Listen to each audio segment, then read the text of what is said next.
Liturgy is it's from a Greek word that means it's something that somebody does for you because you can't do it for yourself.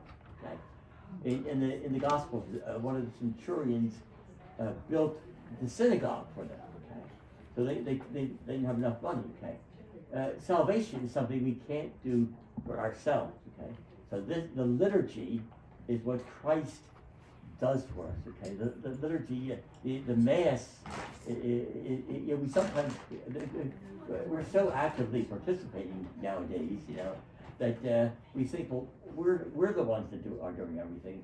People say, "Oh, Father, that was a beautiful mass." I always wonder, what they mean by that. Was the singing beautiful?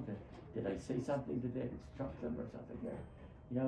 Even if that's a good, that's fine, but the focus is on this is what God is doing for us. He is the one who saves us. We cannot save ourselves. So just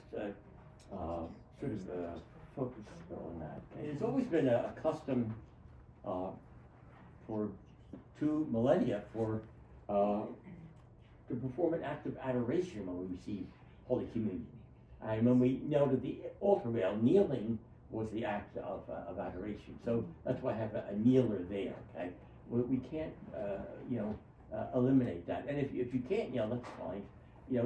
Just do a bow beforehand, because that's also an act of adoration. I strongly encourage you also to receive communion on the tongue. Okay.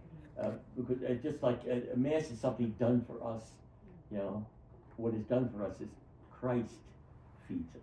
We don't feed ourselves. Okay, so the tongue, it wasn't always that way. There was, we're receiving the hand, for a while, but there's a much deeper meaning, I think, when you receive on the tongue.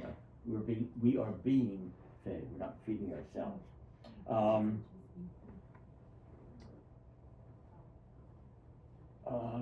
The custom of standing and receiving in the hand is I don't know how to say it. It's an imitation of what Protestants did. Okay, after Luther came Calvin. And Calvin, when he had his communion services, insisted that everyone stand for communion and receive on the hand. And they were to make because they didn't believe in the real presence. They didn't, he said, do not adore, But that's what we're using today, So it's, I really encourage Archbishop Schneider has pointed this out in his Catechesis. So, and after receiving, and we're going to keep silence. There'll be no singing. Okay, we want. This is a time for your personal meditation with the Lord. It's like the privilege of Our Lady. We've had the Lord within her. At least for 10 minutes, the host before dissolve is within us. And focus on that. The Lord is within me. What a privilege. In the Old Testament, the Lord gave exact directions for how the temple was to be built. Okay, He gave them how big it was, what rooms were which. Okay, and the temple was built facing the east. Okay, because God, the rising of the sun was a very beautiful symbol of the coming of our Lord. And the book of Revelation tells us that the second coming will come from the east. Okay, so and our Lord has been called the East. Okay, so we're close. We're not there yet. Okay, but so I'm going to celebrate Mass facing symbolically at least the east. Yes, and. Benedict XVI said that when we face each other, we are enclosing ourselves in a circle. Whereas when we're all facing the same way, it's a sign that we're all on the same journey to heaven. And the Eucharist is a foretaste of heaven. Okay?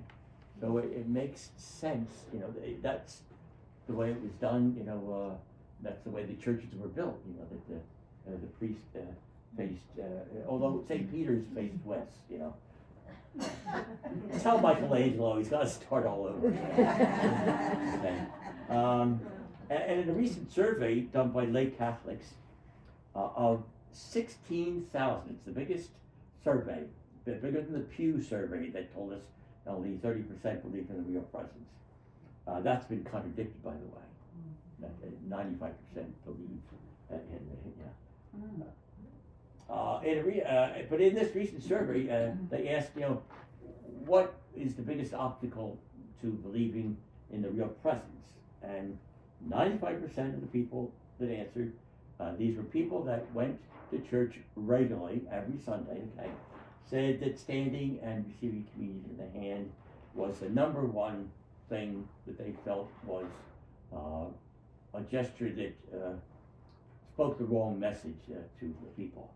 The second thing, which you could figure this out easily, 95% also said the bishop's refusal to excommunicate those people who were giving scandal by receiving communion while supporting abortion. Okay, don't get me started. So, and I'll be using Eucharistic Prayer 1, which is the most ancient one.